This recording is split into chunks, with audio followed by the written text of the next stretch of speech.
आप सभी। मैं आशा करती हूँ सभी लोग स्वस्थ और प्रसन्न होंगे। आज हम हमारा पाठ पश्चाताप के आंसू को पढ़ेंगे और समझेंगे। तो आइए शुरू करते हैं इस पाठ को। ये है पाठ 17, पश्चाताप के आंसू। एक समय की बात है, आकाश में घने बादल छाए हुए थे, यानी बारिश होने की संभावना थी। बादल थे।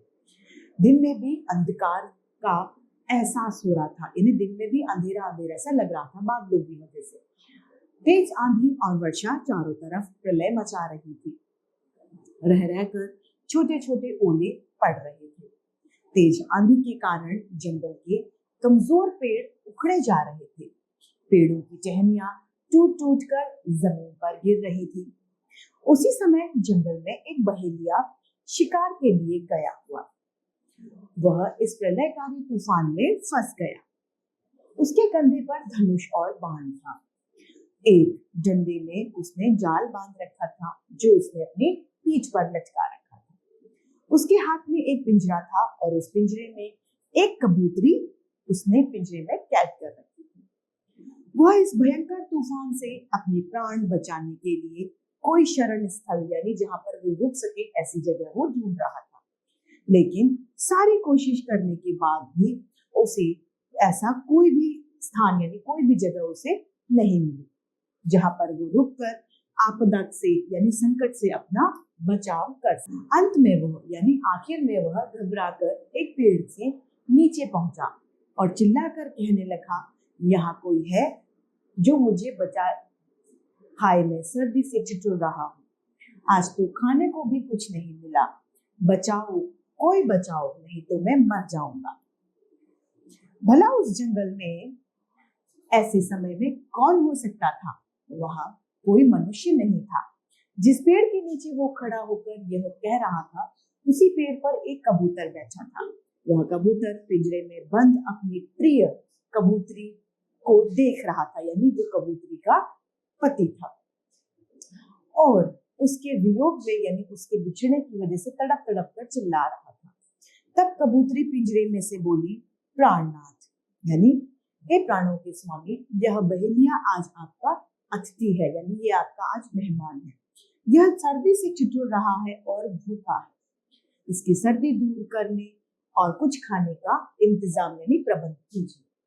यह ठीक है कि इसने आपकी पत्नी को पिंजरे में बंद कर रखा है, लेकिन इस समय यह आपका मेहमान है, अतिथि है। इसीलिए द्वेष छोड़कर, यानी आप मन में जो मैल है उसे छोड़कर आप इसकी अच्छी प्रकार से अतिथि सत्कार करो।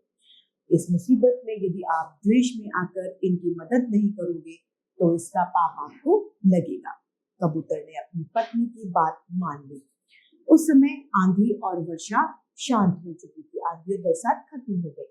कबूतर वहां से उड़ा और कहीं से जली हुई लकड़ी अपनी चोंच में लेकर आया। उसी पेड़ के नीचे कुछ सूखे पत्ते थे। कबूतर ने वह जलती हुई लकड़ी उन पत्तों पर गिरा दी। पत्ते जलने लगते हैं। बहेलिया हाथ सेकने लगा। हाथ सेकने से वह अब अपने आप को कुछ ठीक महसूस कर रहा था, क्योंकि उसकी सर्दी अब कम हो गई थी। अब आग खूब तेज हो गई तो कबूतर बोला, हे मेरे अतिथि, घर पर आज कुछ खाने को नहीं है। केवल मेरा तुच्छ, यानी छोटा सा शरीर है। मैं चाहता हूं कि आप इसी को खाकर अपनी भूख मिटा दो। यह कहकर कबूतर आग में कूद पड़ा।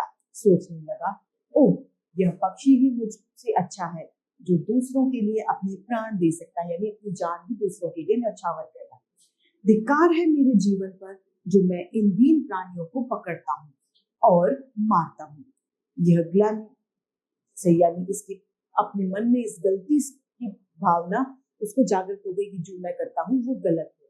यह ग्लानि से अपने आप को कोस रहा था। यह सोचकर उसने पिंजरे का दरवाजा खोलकर कबूतरी को आजाद कर दिया।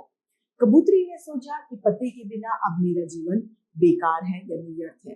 पत्नी भी वही है जो पति के पीछे चले। यह सोचकर वह अग्नि में कूद गई। बहेलिये ने इस दृश्य को देखा तो उसकी आंखों से पश्चाताप के आंसू निकलने लगे। उसके अपने किए कुकर्म, यानी बुरे कर्म उसकी आंखों के सामने आकर उसे दिखाई देने लगे। उसने उसी समय अपने धनुष बाण, जाल, पिंजरा और डंडा सभी आग में डाल दिए। उसने प्रण किया कि मैं अब कभी भी किसी प्राणी को नहीं सताऊंगा। यानी उसे अपनी गलती का इतना ज्यादा अपना पश्चाताप हुआ कि अब उसे यह फील हो रहा था कि मैं कभी भी किसी को अब नहीं सताऊंगा। उसने बहेलिया का काम छोड़ दिया, यानी शिकारी कर काम छोड़ दिया और धर्म के रास्ते पर चलते हुए जीवन यापन करने लगा। आखिर में उसका जीवन इतना बदल गया कि जो जीव कभी उसको देखकर डर से भागते थे वह वही उसके पास आने में जरा भी नहीं घबराते थे। कबूतर और कबूतरी ने अपने आदर्श व्यवहार से बहेलियों को एक अच्छा इंसान बना दिया। तो इस पाठ से हमें शिक्षा मिलती है कि हमारे देश में अतिथि को भगवान का रूप दिया जाता है, इसीलिए अतिथि का हमेशा सत्कार करना चाहिए। तो इसी के साथ ये पाठ समाप्त होता है और मैं उम्मीद करती हूँ सभी को ये समझ में आया होगा। आज के लिए इतना ही, फिर मिलते हैं